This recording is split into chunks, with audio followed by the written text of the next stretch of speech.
Well, good afternoon, everybody. I'm Brian Rowan. I'm a professor of education at the University of Michigan and a research professor at the Institute for Social Research. I'll be your webinar in a series of 3 on the Measures of Effective Teaching Early Career Grants program. And what I want to do today is give you basically a broad overview of the grants program and of the MET study and try to direct you to more information that will be helpful for the preparation of any grants proposals that you might be preparing. At the end of my slideshow, I'll also open it up for some questions. So with that, let's begin with an overview of the grants program. And I want to start by talking a little bit about the context of the program.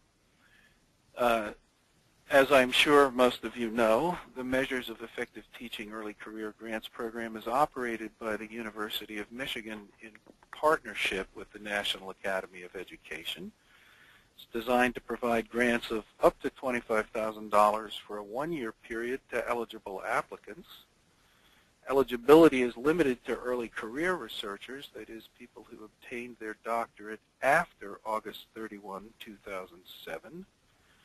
The purpose of the grant is to conduct research using data from the Measures of Effective Teaching longitudinal database, and those data are housed at the University of Michigan's Inter-University Consortium for Political and Social Research.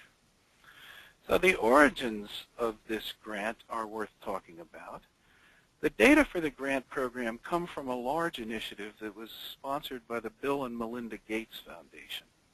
And in that initiative, the foundation was working to help 6 large school districts identify sound teacher evaluation methods for use in personnel decision-making and staff development. But as part of that effort, the Gates Foundation also conducted a very large study of teaching quality in the districts, a study known as the Measures of Effective Teaching study. In 2011, the foundation gave a grant to the University of Michigan to archive and disseminate all of the data from that study, as well as new data that are being collected in what's known as the MET Extension study. The University of Michigan recruited the National Academy of Education to be its partner in founding an early career grants program that was aimed at increasing dissemination and use of the MET data. And the WT Grant Foundation, and we expect the Spencer Foundation, are providing funds to support that grant program. So I'd like to speak for a moment about the data that are going to be disseminated. We'll talk about it in more detail as the webinar goes along. But the MET Early Career Grants program is built around a particular data set that comes, as I said, from the large study of 6 school districts where the MET project gathered data on teaching and teachers. The data include video records of classroom teaching. These video records were scored by trained observers using multiple classroom observation protocols. Researchers can couple that observation data to student achievement data and student survey data from the students who are in teachers' classrooms, and the data can be coupled to a variety of other data, including measures of teachers' content knowledge for teaching, teacher survey data on school working conditions, and information from principal and teacher surveys, mainly about school evaluation practices. So, as you can tell, there are a large number of partners involved in this initiative, so I'd like to just give you a little background on those. First of all, as I said, the data from the MET study are being archived at the Inter-University Consortium for Political and Social Research. So for those of you who are unfamiliar with ICPSR, it's the world's largest social science data archive. It has over 700 member institutions in the consortium. That includes universities and research organizations from all around the world. The organization's mission is to maintain research data for the long term, to make such data available to people like you for analysis, and to provide support for data analysis. And if you'd like more information about ICPSR, I recommend that you visit the website, which is shown there at the bottom of the screen. In addition, the National Academy of Education is a partner in this project. NAED's role in the grants program is to host the grant application process, to organize the proposal review process, to provide technical assistance to grantees, and to host grantee meetings. Now, for those of you who are unfamiliar with NAED, it's a membership organization of 165 leaders in education research, and it hosts a variety of grant and fellowship programs for both predoctoral and early career education researchers. And NAED members will participate in the proposal review process, and they will be providing technical assistance to grantees. Again, if you want some information about NAED, you can visit the website that's posted at the bottom of this slide. The W.T. Grant and Spencer Foundation are also participating in this initiative. They are actually providing the funding to the grantees, although the actual grants will be awarded from the University of Michigan. And both foundations see this program as a continuation of their previous joint RFP on the measurement of classroom quality. So for those of you who are unfamiliar with that previous joint RFP issued by the Spencer and W.T. Grant Foundations, you can go to the websites that are listed here on this slide.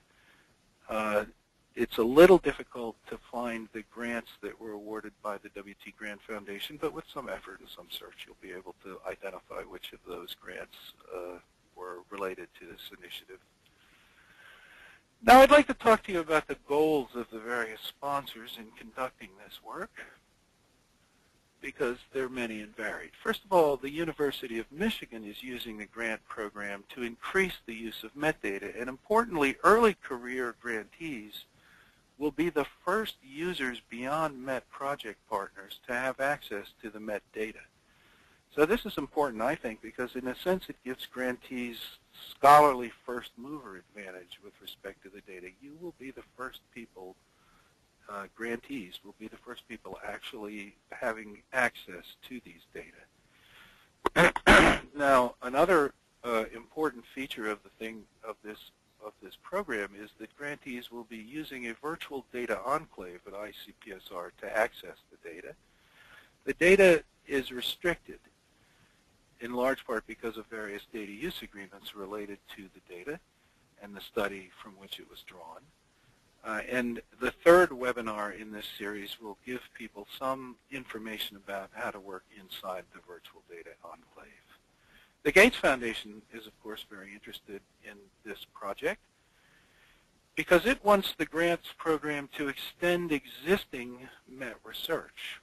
So it will be important for individuals to become familiar with the MET research that exists, and it is important for grantees to ask new questions of MET data.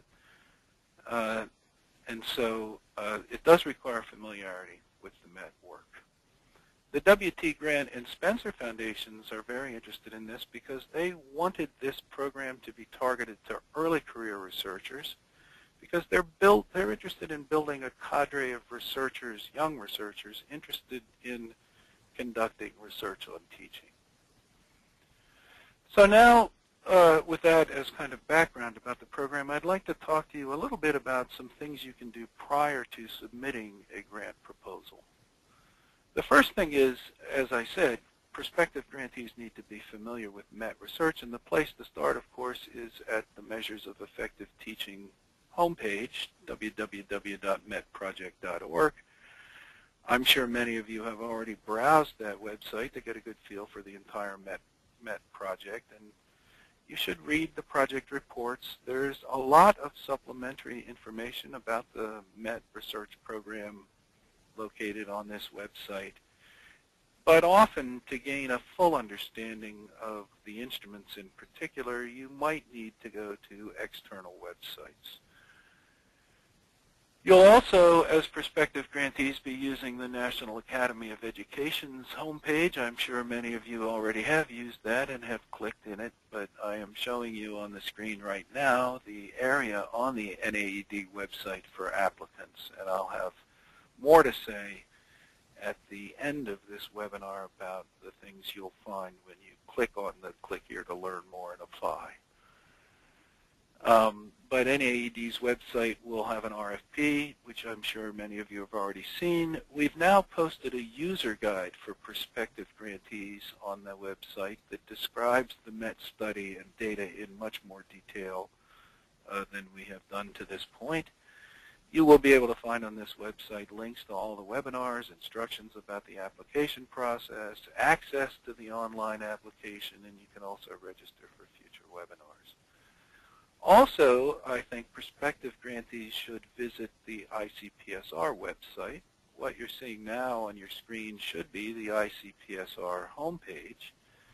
And you would click on the bar that says Find and Analyze Data to gain access to the MET holdings that are inside of ICPSR's website. I'll be talking a little bit about this, but I have some knowledge that at least some of you probably have already gone onto the website and searched for MET data. I'd like to say that the holdings that you have seen, or the information that you've seen, is not the same data sets or data files as we will be making available to grantees. So you should keep that in mind. It's not that the information on there is inconsistent with what you'll be using, but it isn't the same website or data sets that we're preparing for MET grantees. But by November 15th, or perhaps earlier, we're hoping earlier, ICPSR will have a dedicated website for the grantee program. And the website will contain a user guide. Again, it's the same user guide that's now posted on the NAED website. There will also be code books for the core data files that we intend to release to grantees. And there'll be information about the instruments that are used in the study. So again, I'll say more about this near the end of the webinar. And now I would like to get to a brief description of the MET study. This is a very complex study, and I'm going to give you the bird's eye view of it. There's a lot of detail and a lot of fine-grained detail and fine points that one needs to understand to truly understand and work with MET data, but I think it's best to begin with just a very large overview. So I'll begin with the study design, and I'll make the point, which I think is important, that the MET study is a study of teachers. It asks, how can effective teaching be measured? How reliable are different measures of effective teaching? And how are these different measures related to one another? And the study unfolded over a 2-year period and interestingly involved a randomization component. So the first year of the study is academic year 2009-2010. And in that portion of the study, teachers are studied as they teach intact classrooms where the students were assigned to them by the natural processes of class formation. In the summer, MET researchers then randomly assign class groups to teachers, and in year 2, teachers are studied as they teach randomly assigned classes of students.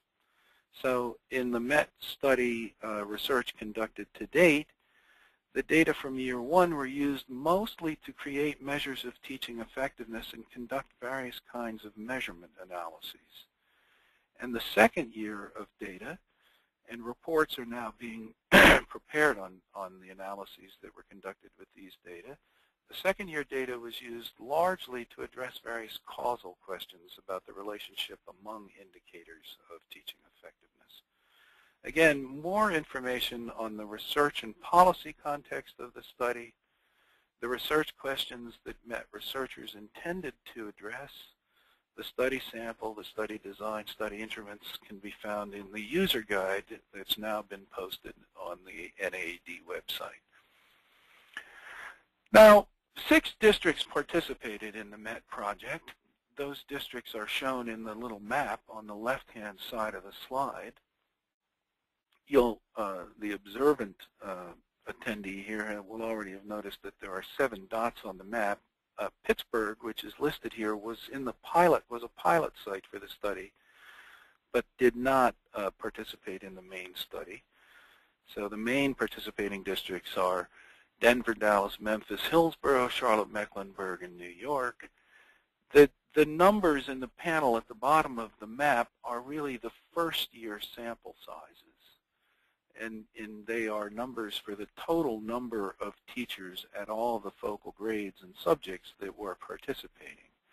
But you should be aware that the sample sizes will be smaller if you intend to analyze a grade or subject subsample within the study, or, as I will show you in a moment, if you plan to use year 2 data or to examine teachers who were studied at both points in time in the MET study. So let's take a closer look then at the MET teacher sample.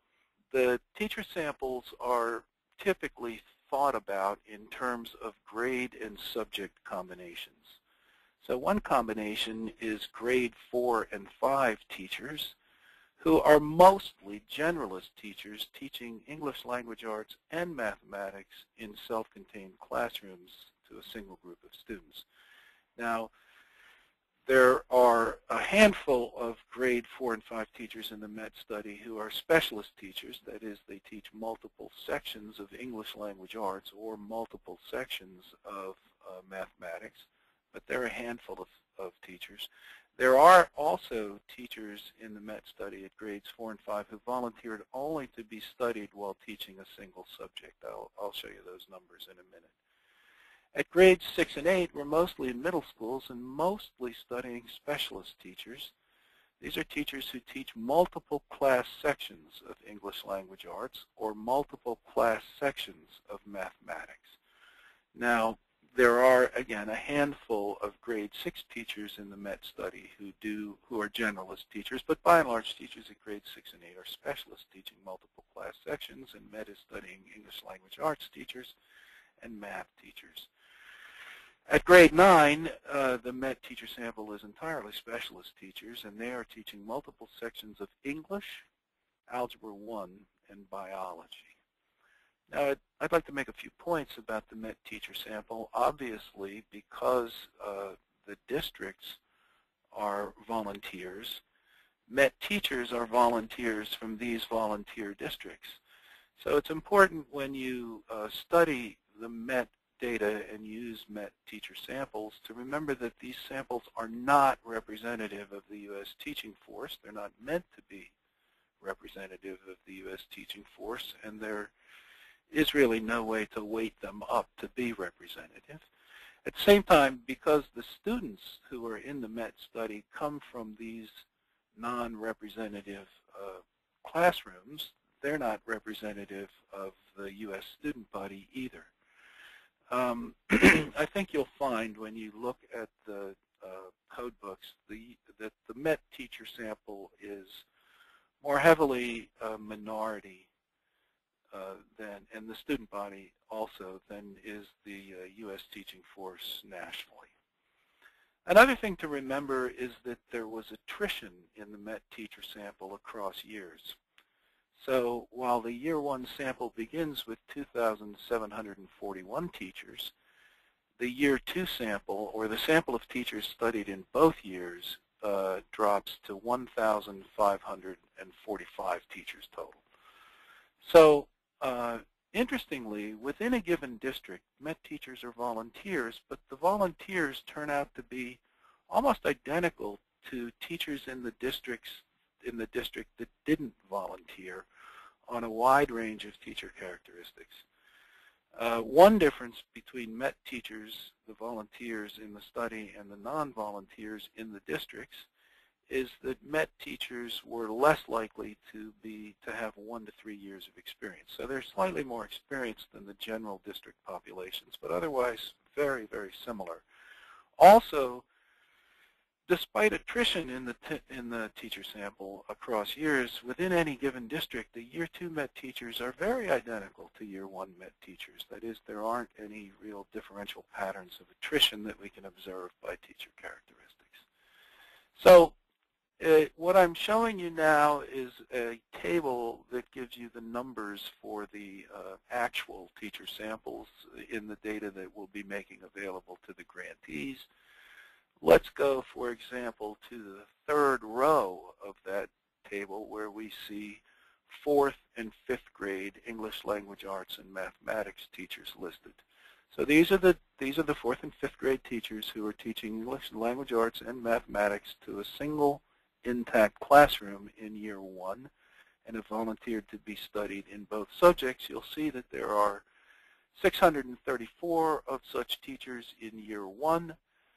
And as we move to year 2, there remain 305 teachers of this group that were randomized and 52 teachers who were teaching non-randomized classes. You can also look at this table then and see the numbers for the other groups of teachers that might be studied. The MET data that will be available to grantees include all of the year 1 teachers and all of the year 2 teachers, and you will know which teachers have been randomized and which ones were not randomized, and you'll be able to track teachers across years. As we'll see in the next slide, it will be important for you to remember that not all forms of data on teachers are available at both time points in the study. One difference is going to turn out to be which surveys teachers filled out. Teachers in year 2 filled out the Content Knowledge for Teaching survey and a different teaching survey than teachers in year 1. Teachers who are in both years of the study, of course, have both surveys completed. It's also the case that consistent scoring of the videos by observation protocols was done only for teachers who are in the year 1 and year 2 randomization sample. So sample sizes for grantees will vary depending upon the purposes of their research. It will depend on which focal group of teachers an analyst is interested in, what instruments are being analyzed, whether the analyst feels there's a need for randomization, and so on. So with that as a background about the sample, I'd like to give you a brief description of the data collection processes and the instruments. So again, here's an overview of the MET study design. We begin in year 1, academic year 2009 and 10, and basically teachers are observed by video. And I will talk in a minute about the video process and how videos were scheduled. Then the videos are scored by several different teacher observation protocols. I will, in a minute, discuss those protocols and give you some flavor of the scoring process. Students in year 1 are tested with both state assessments and alternative assessments. The state assessments were, of course, administered by the usual state assessment procedures. The alternative assessments, and I will talk about them in a minute, were administered by MET researchers. In year 1, students in the classes of MET teachers completed a student perceptions or tripod survey, and MET volunteer teachers completed a working conditions survey. We go into the summer. Teachers are randomly assigned to classes, but some teacher attrition occurs. Teachers move out of the schools, out of MET schools, or change grades and are no longer eligible. So there is, as we have already seen, substantial teacher attrition, and there is some non-compliance to randomization because, as you know, if you set up a class schedule in an urban school in summer, by the time fall arrives, there's going to be substantial mobility of students and changing around of classrooms. So people who are interested in the randomization component will have to read the user guide very carefully to understand how to deal with non-compliance to randomization. But that brings us to the year 2 data collection. And this is now academic year 2010-2011. And once again, teachers are observed via video. That is, their classes are videoed. They're scored with the same observation instruments as year 1. Students are once again tested with the same instruments. Students in the MET classes once again complete the student perceptions or tripod survey, but now Instead of the teacher working conditions survey being administered, 3 new surveys are administered. There's a new teacher survey, which I can talk about in a minute, a principal survey, which has some interesting information, and I'll talk about that, and the content knowledge for teaching assessment. So let me then move more into the details of data collection. I'll talk to you a little bit now about the way in which video capture was handled in the MET research.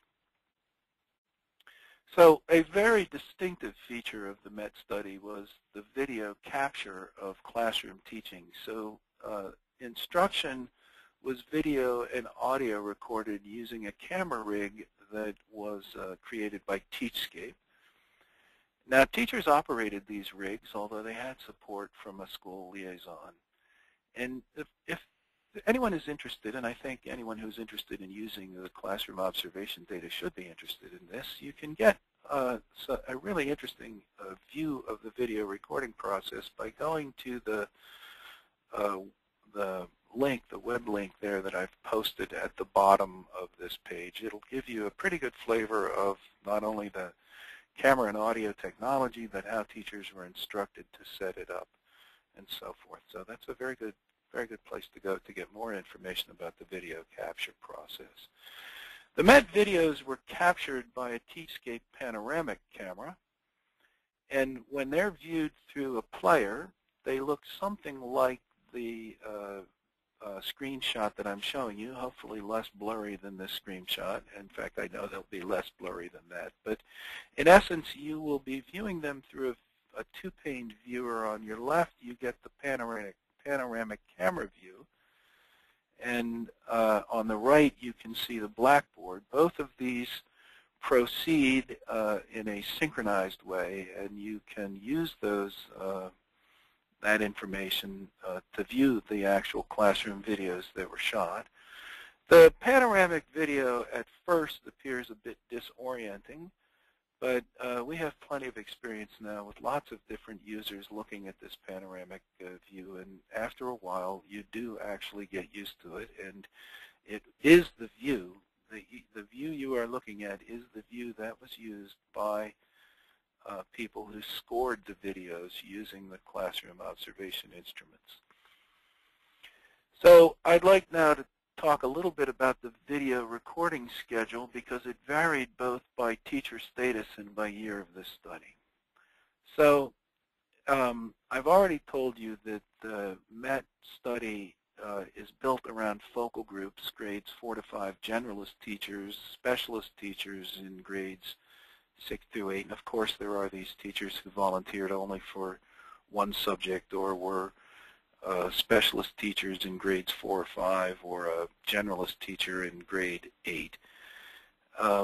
But the point of the table on the right-hand side of this slide is to show you that the number of video recordings made of any given teacher varied by the type of teacher and the year of study, and so I'd like to talk about that for a minute. Generalist teachers in the MET study had their instruction video recorded on 4 days spread across the school year. It was a bit more compressed in year 1 than in year 2, but generally it was spread out. It wasn't 4 consecutive days. On any given day when video recording took place, a generalist teacher would have one of his or her English language arts lessons recorded and one of his or her math lessons recorded. So for any generalist teacher in the MET data set, you should have 8 videos total, 4 in English language arts and 4 in math, and the video recording process and the number of videos and so on does not vary across year 1 and year 2 for generalist teachers. For specialist teachers, once again, specialist teachers are recorded on 4 days spread across the year. But the process is a bit different. On each day, specialist teachers have nominated 2 of their sections for study over the entire course of the year. And in year 1, on one of the days when their instruction is being recorded, they would have a lesson in their subject recorded in their first section, and another lesson recorded in their second section, so that in year 1 for specialist teachers you should have 8 videos total, 4 per section studied. In year 2, random assignment has occurred, and random assignment occurred only for 1 section of specialist teachers.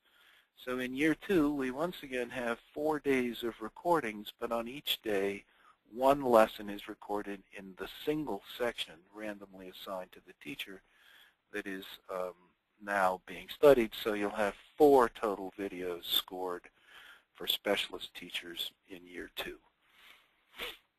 I just give you a brief note on video scoring. All of the video scoring was done by Educational Testing Service, and it was done from videos under very controlled circumstances. You can get some information on the actual scoring processes in the MET user guide that is now available on the NAED website. It's also briefly described at the MET project website, and there should be information when the ICPSR grantee website goes live. For those of you who are interested in conducting inter-rater reliability or G studies, about 5% of the videos were double scored on each of the observation protocols that were used in the MET study. So you have like a 5% sample of double scored videos for any observation protocol. Now I'm just going to give you a very brief overview of the instrumentation, starting with the observation protocols themselves. 5 classroom observation protocols were used in the MET study, and they're listed here in the table. The first 2 are generic observation protocols. That is, these are protocols that can be used to measure the quality of teaching in any subject that is being taught. So if you go to the rightmost column, you'll see that those generic protocols were used to score videos in all of the domains of interest in the MET study. So one of the instruments that was used is called class. Many of you may be familiar with that. That is the I'm blanking on it, but it's the, let's see, it's the classroom assessment and scoring system. I'm so very sorry about that. Bob Pianta developed that at the University of Virginia with his colleagues. And you can see that it's a couple of different forms. Class has a couple of different forms, and the table gives you some brief information. You can get more information on classes provided in the MET user guide. A second generic instrument that was used was the Framework for Teaching, developed by Charlotte Danielson.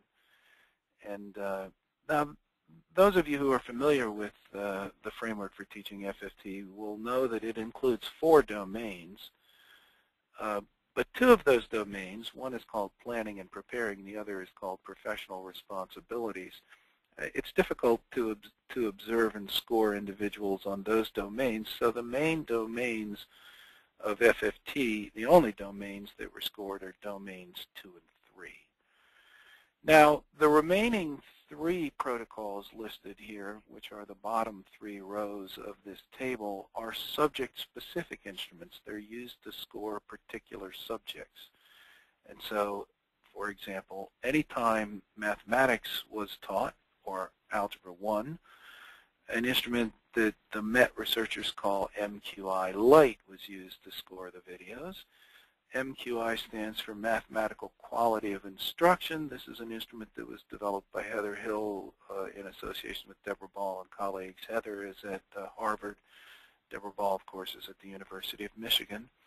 Now, the protocol used in the MET study was modified from the MQI instrument that you might see referred to if you go to the web and go to like an MQI website, in that only 6 of the 24 original elements in the protocol were scored in the MET study.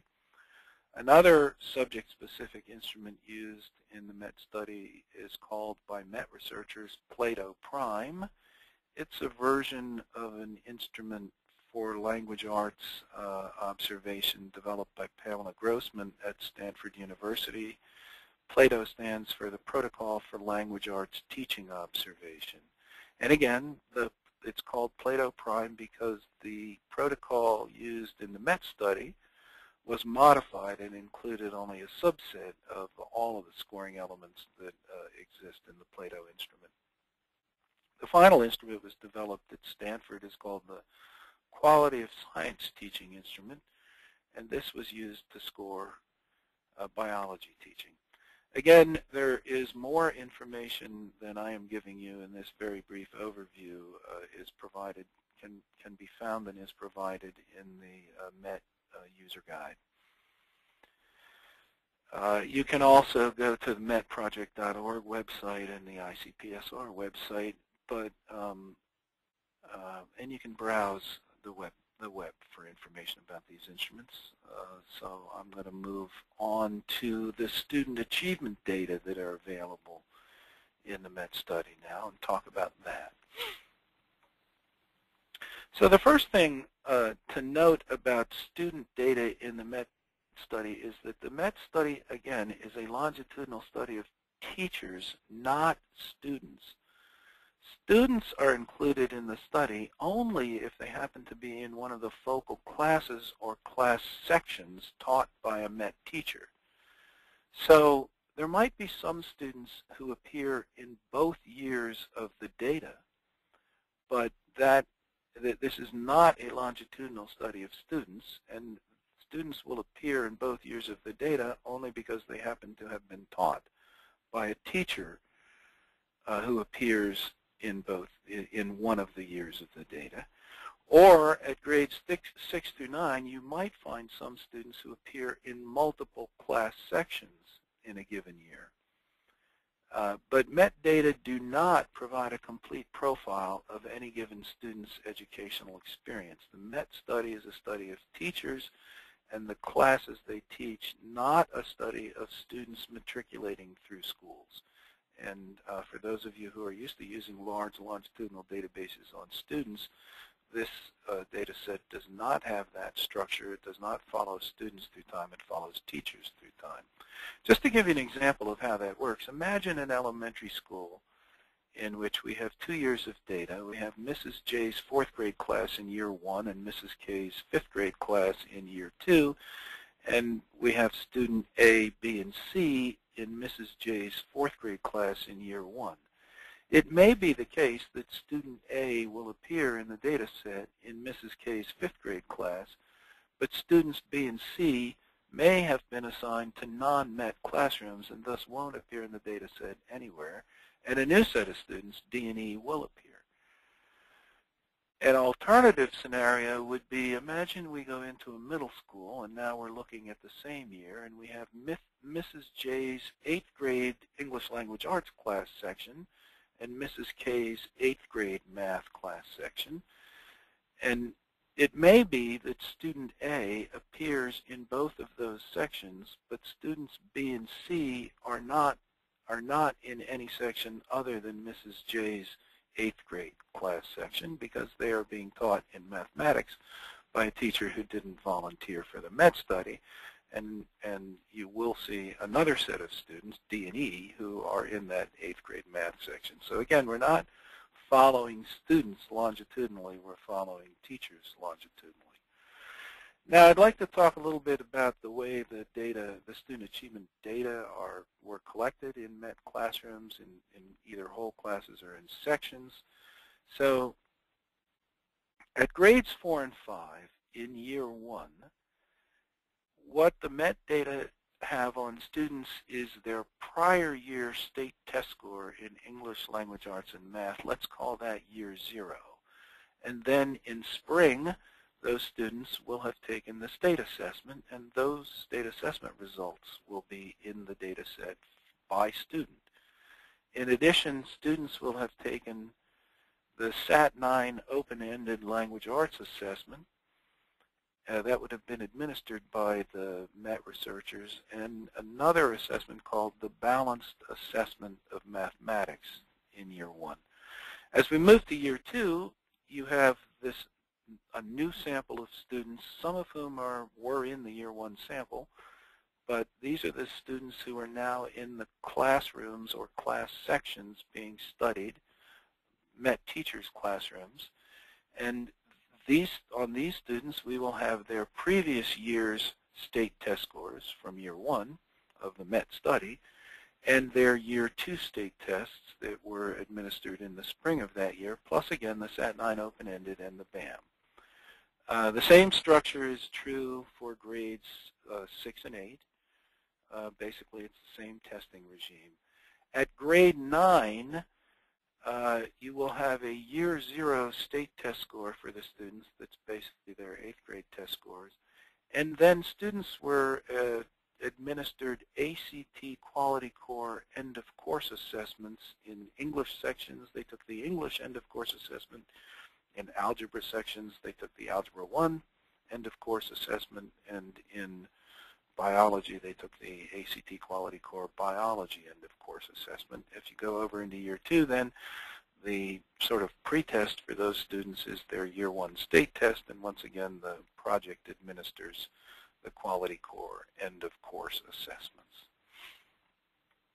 So where can I get, where could you get information on student testing in the MET test administration procedures? The user guide that is now available on the NAED website provides some information about testing schedules, state testing schedules in the states, but it does not contain information on test content, state test content. And if you are interested in state test content or need to understand it better for the purposes of your research, you'll have to actually get that information from state websites. For the Sat-9 open-ended language arts assessment, the user guide contains some basic information on the content of this test and basic information on MET administration procedures and some basic information on scoring. But again, if you are truly interested in delving deeply into the content, I would recommend that you go to the publisher's website. The balanced assessment of mathematics, again, the user guide will contain some basic information on the content of the test, some basic information on MET administration procedures, and basic information on how the test was scored. But to get a real flavor of the items that are on the balanced assessment of mathematics, you'll need to, again, go to websites that are outside of the MET collections. And finally, the ACT Quality Core assessments, again, the user guide contains basic information, and if you really need deep information about them, you'll have to consult the ACT information. Now let's talk a little bit about how student achievement data is used in MET research. So basically, achievement data for students in MET classrooms were used by MET researchers to construct value-added measures for specific teachers, either for their class or for a class section. And so the student data are available at the student level, and you will find section-level files where student-level data are aggregated to the class or section level.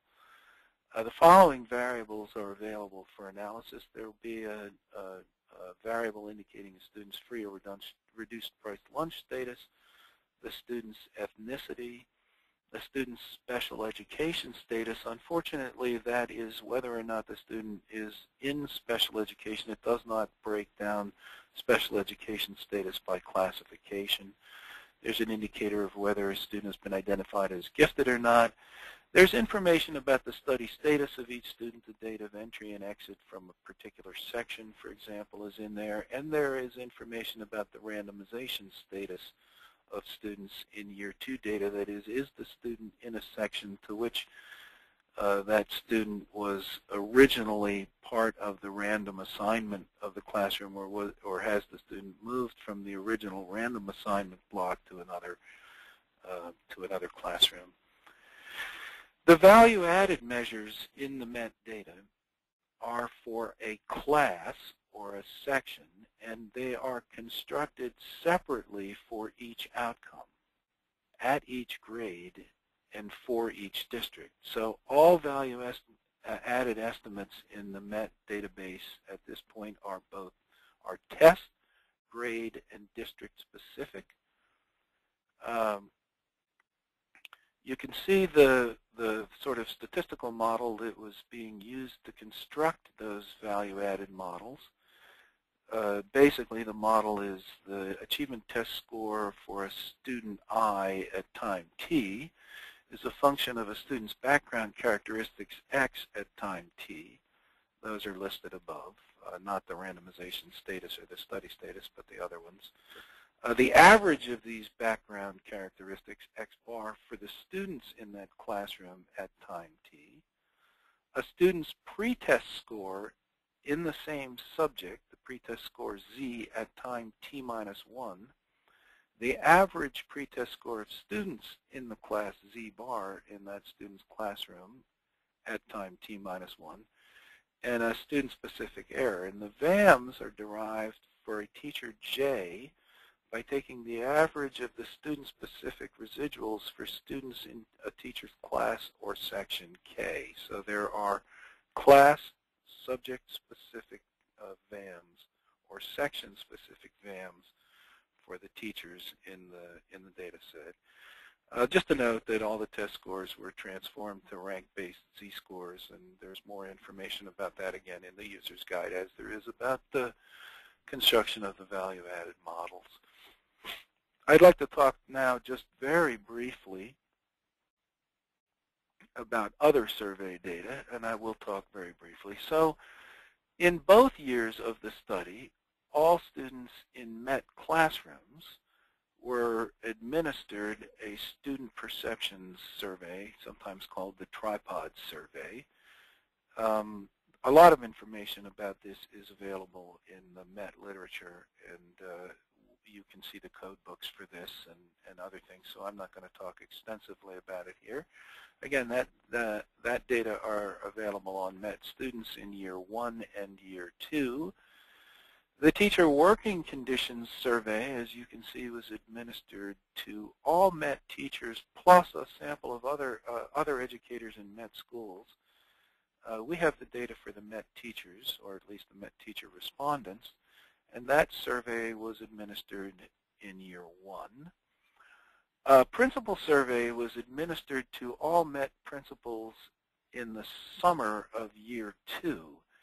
And that survey asked principals to provide an effectiveness rating for up to 12 MET teachers in their school and asked them how confident they were in such a rating. And in addition, it asked general questions about school teacher evaluation practices.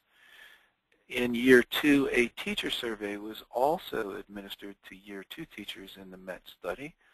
And this teacher survey asked about the value of the information provided by the MET instruments, the student perception survey, the teacher knowledge assessment, the value-added scores, the observation scores. To what extent teachers received and acted on evaluative feedback that were provided by their principal, and whether this made a positive difference in their teaching effectiveness. And finally, in year 2, participating teachers took an assessment of their general and pedagogical content knowledge. That assessment is described in some modest detail in the MET user guide, and it was administered in year 2 of the study. So again, there will be additional information on the surveys, and there will be code books for the surveys and some information about scoring of the teacher knowledge assessment at the ICPSR website, and some of that information is also provided in the MET data user guide. So that's a big, broad overview of a very, very complex data set, but I'd like now just to signal to you some questions of interest in the grants competition. These are questions of interest to the sponsors of the competition, so I'll just start with them. Some of the questions of interest are statistical or psychometric in nature, and there is a possibility using metadata to do some very basic measurement work that would help us understand the dimensionality the reliability and the validity of various measures of effective teaching. Now, to some extent, some of that kind of analysis was done by MET researchers, and you need to be familiar with the kinds of work that they did do so that you can extend it. But I think there's substantial room to extend the measurement work that was done there. There's also the possibility of conducting basic descriptive research. The MET researchers have described the central tendencies and distributions in particular instruments, but there is still room, I think, to do really simple kinds of exploratory analyses of joint distributions of data and that kind of thing. There is, I think, plenty of room to do basic correlational or causal research that investigates relationships among variables in the MET data set. For example, one might want to try to understand the relationship between teacher characteristics or classroom context variables and measures of classroom teaching. Or one might try to think more causally about measures of classroom teaching and their effects on measured student outcomes. So there is room for that kind of analysis because it has hardly been, that kind of research was hardly exhausted by the MET researchers in the short period of time that they had to work with the data. Finally, the sponsors are particularly interested in research that might advance the practice of teacher evaluation. So many of you know that we're in an era where teacher evaluation practices in states are evolving and teachers are being classified into effectiveness bands and so on and so forth. And the MET data provide an extraordinary opportunity for people to explore how particular measures of teaching effectiveness can be used alone or in combination for personnel decision-making in school systems. So one might begin to do analyses of measurement precision or error rates in classification or consequential validity of using these measures in various ways. So those are a kind of a large body of statistical or psychometric analyses that can be done using MET data. It is also possible to pilot new measures of effective teaching with the MET data if one is willing to dig into and use the MET videos that are available to researchers. So one can imagine pilot studies that are designed to score a small sample of MET video data using a protocol that wasn't used in MET research, and then using MET data to examine the validity of that measure. And I think that the sponsors would be very open to this kind of research. And finally, the sponsors are very interested in qualitative and quantitative research on rating processes. That is how people actually use protocols to score videos. So, I can imagine research scenarios in which researchers rescore existing MET videos and then examine the cognitive processes used by raters as they are making rating decisions. Or someone might conduct a very small experiment that examines the effects of different conditions of scoring, either on the cognitive processes of raters or on the resulting scores of the raters.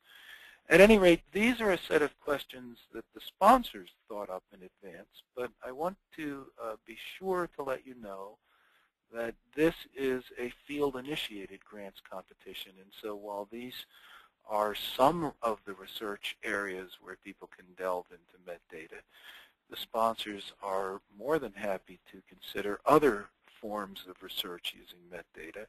It's a field-initiated grants competition, and these are not the exclusive kinds of questions to be addressed.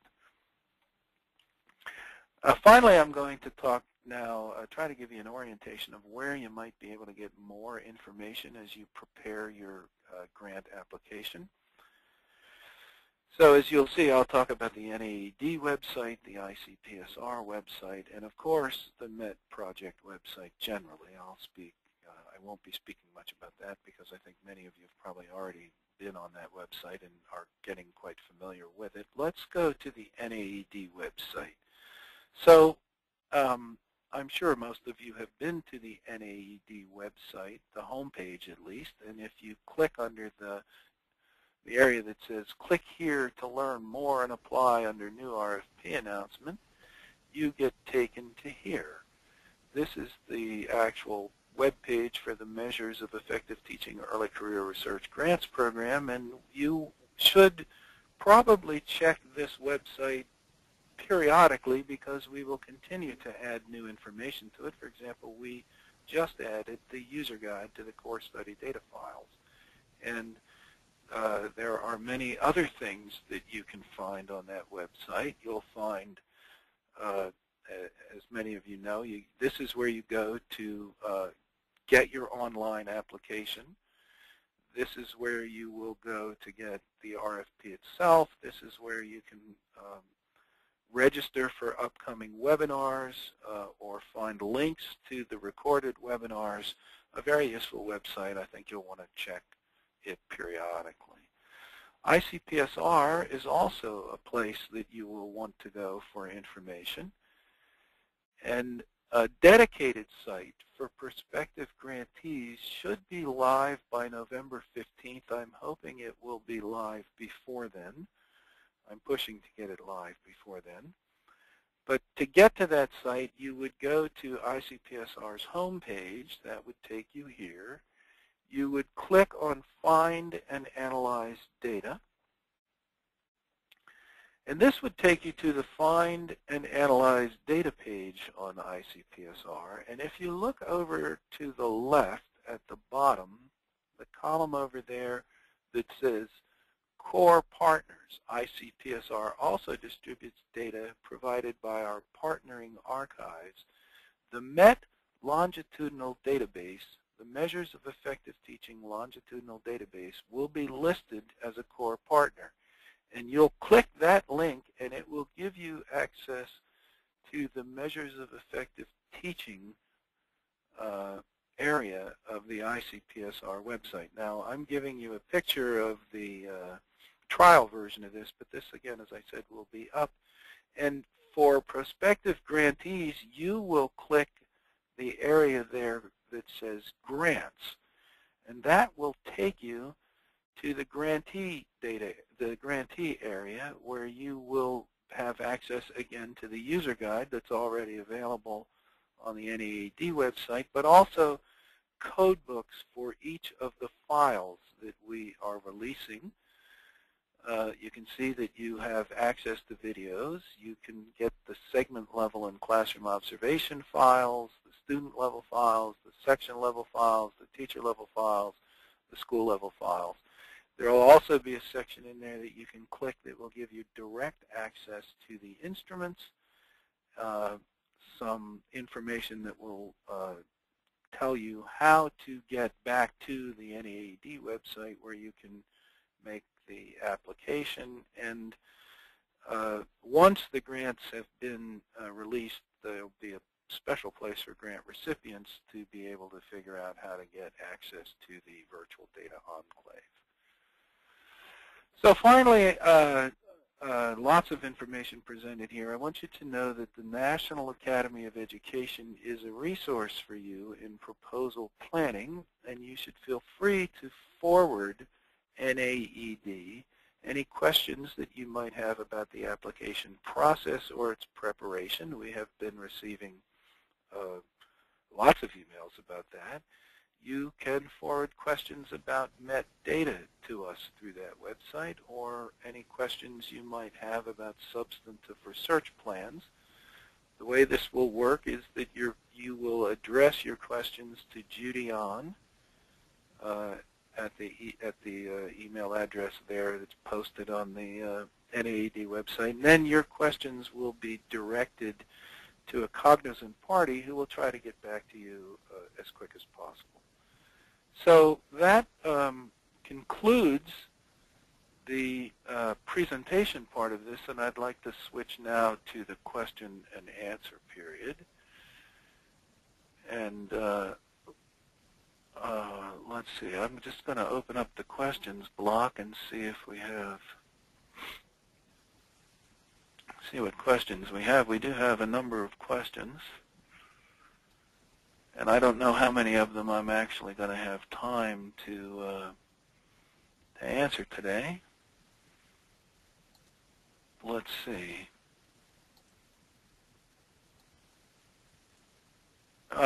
So it says, will the Spencer Foundation join in the review process? The answer is no. Where can we find existing MET research? You find that on the metproject.org website.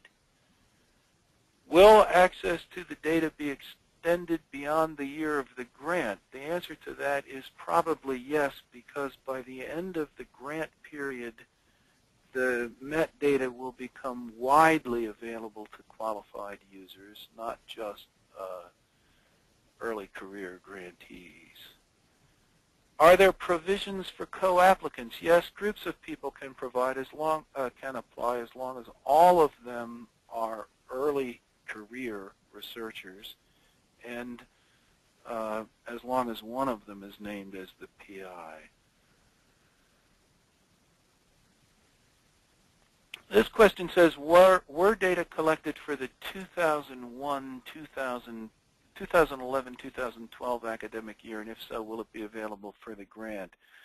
A very different form of data are being collected in the MET Extension project. Right now, these are largely videos, and they're videos of a selected group of teachers, and they are being coded with a very different coding scheme.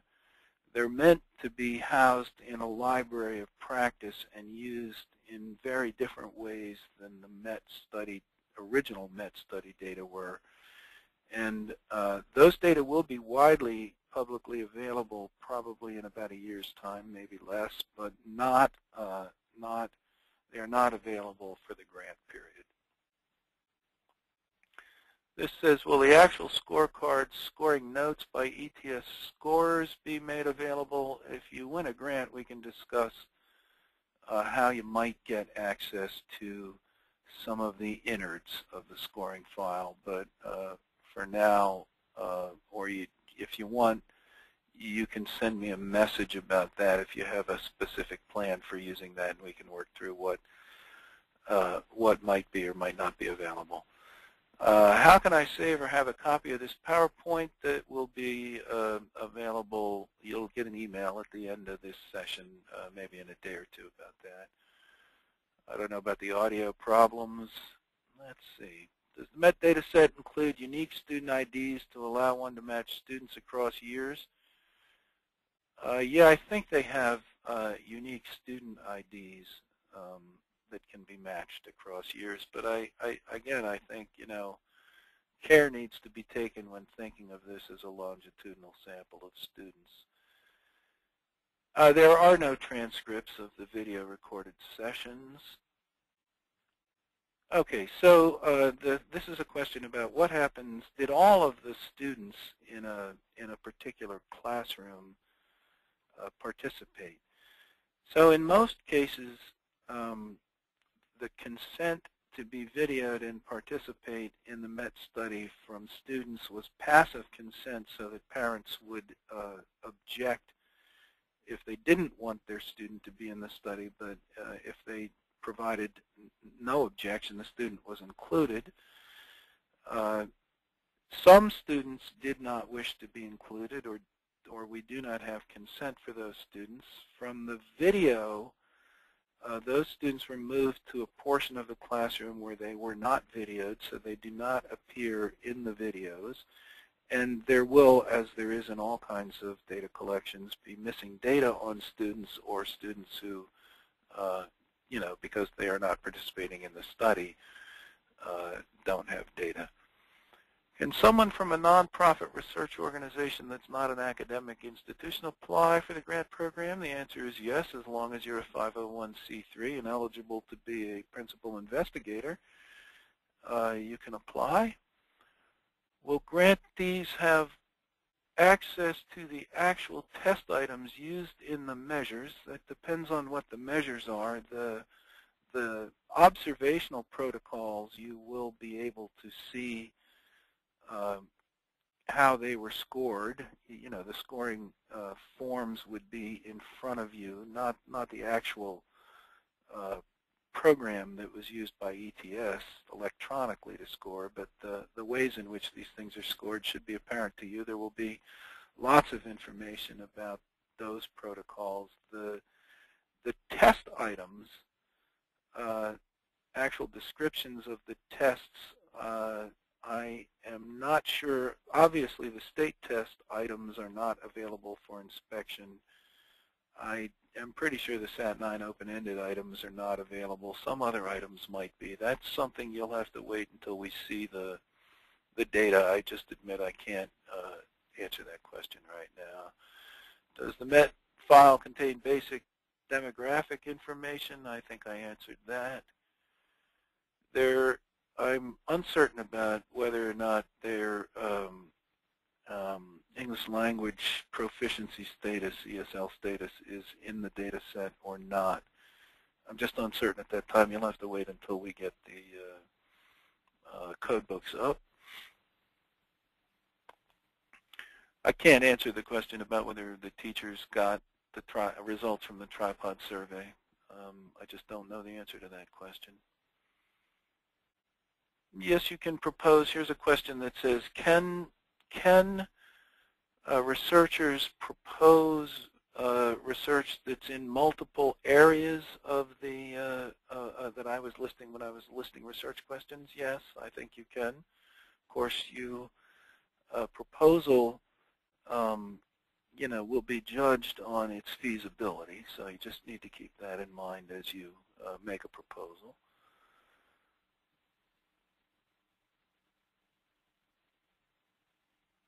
Let's see. There was I've lost myself here. I'm just scrolling through the questions. I'm sorry to say I'm having a bit of a problem and might have gotten lost in the questions, so just bear with me for a while. Here's a question that says, there's only one teacher in a class, right? No co-teaching? Well, one teacher is the focal teacher, and data are being gathered on that teacher. There is co-teaching, but there's no data about the co-teacher. So I think that's an important point. Let's see. Someone's asking, what exactly is a virtual data enclave? So a virtual data enclave, a regular data enclave, is a place a researcher goes that has dedicated computing facilities, and the data and the results of the data analysis cannot be taken from the enclave. You can take the analyses out of the enclave after it has been shown that the data, the results that you're looking at can't identify any subject. And these kind of data enclaves are used for very sensitive data and are quite common in the social sciences. A virtual data enclave is a site that you log into, and you are actually you are working on computers in the data enclave, and you can't take the data out of that enclave and store it on your computer. You can, however, you have dedicated space inside the enclave to store your data sets that you've created and the results themselves will need, again, to be looked at by the managers of the data enclave to make sure that you are not revealing individual identities. So we'll have more of that, but that is what a virtual data enclave is. Let's see. Can non-American citizens apply for the grant? The answer is yes.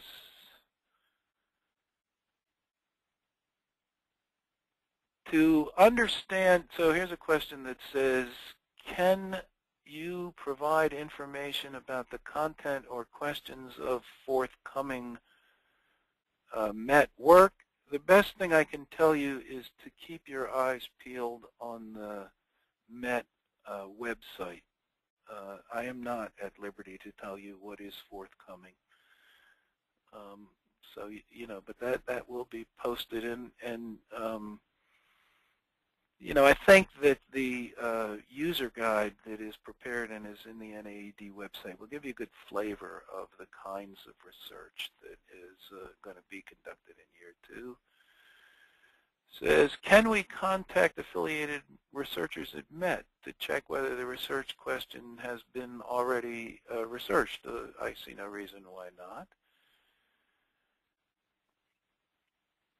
Do you need to go through IRB approval to conduct research inside the Video Data Enclave, in particular with the videos? Yes, you will need IRB approval to conduct data analyses with MET data should you receive one of the MET early career grants. You do not need to have that approval at the time of proposal submission, however.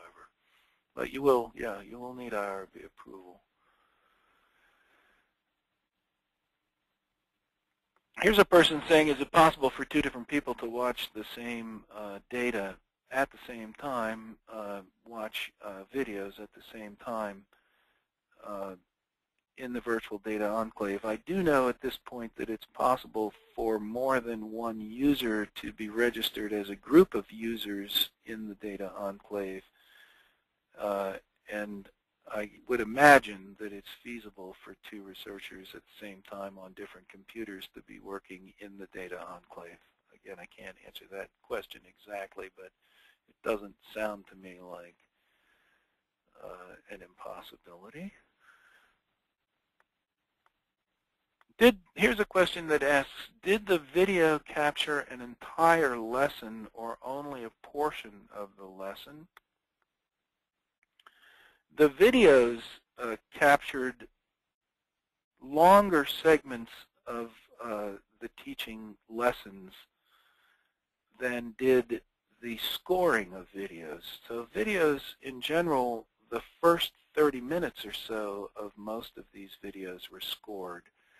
And when lessons went longer than that, they actually didn't score the remaining parts of that. But the videos do go longer than that. Are there restrictions for what the grant money can be used for? This is a question, could I pay to buy equipment or stipends to raters and so on?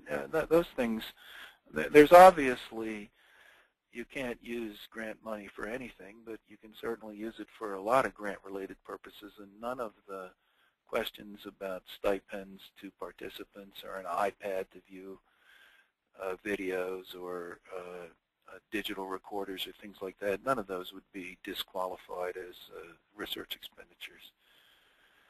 An applicant, here's a question, says, can the applicant use the data if they are not funded?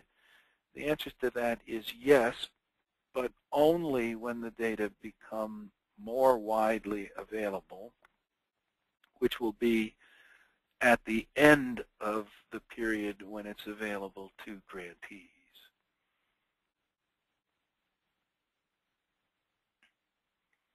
It's a question here, is it recommended that we do exploratory analysis before submitting a proposal in order to make a more compelling proposal?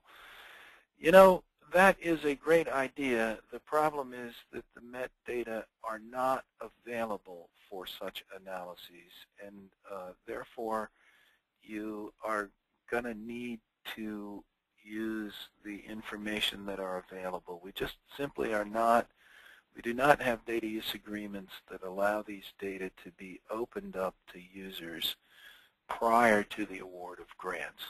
And we realize that that makes proposal writing a bit more difficult, but it is the situation that we're in right now. Let's see.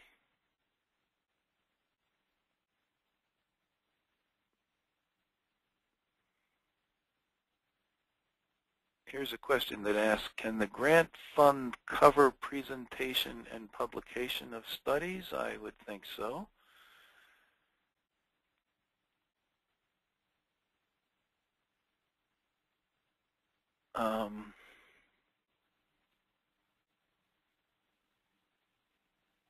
Let's see. I got a few more minutes. It says that it was mentioned that the Met investigators are planning to provide support to grantees. Could you provide some information about this? It's members of the National Academy of Education are planning to provide support to grantees. And the way this will work is that a group of National Academy members will be identified who have expertise relevant to the kinds of grant work that's being conducted. And individuals who receive the grants will be notified of who those members are. And those members will be, because members of the National Academy generally are prepared to do this, will function much like mentors that the grantees can call when they have questions, specific technical questions or questions that require particular kinds of expertise. In addition, once the grants have been awarded, there will be periodic meetings of grantees and the technical assistance group in which all of us will be talking about the grantees' research and discussing it as a group. So I think there'll be a lot of opportunity to interact with members of the National Academy. These will not be necessarily Met researchers.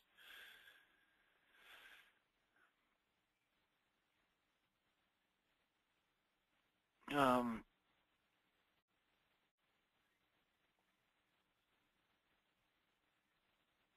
many grants will be awarded? 10 grants will be awarded at the maximum. And that's basically most of the questions that I see on my list. If I didn't get to your question, I can we can get to that through email. We can email you back because we will receive the list of questions. And otherwise, you know, you can email us through Judy to answer additional questions. I want to thank you all for participating, and I'm going to turn this back over to Linda to end the webinar. All right. Well, thank you, Brian, and Judy, who's over there on the other end. That's all we have here. If you do have questions, again, you can go ahead and email Brian and Judy, and we expect to post the recording if technology was good to us on Monday, as well as Brian has offered his slides. So you'll receive an email that will come right to the same inbox that you registered with the link when those are ready, and they will be loaded on the ICPSR YouTube channel. So thank you for attending, and have a great afternoon.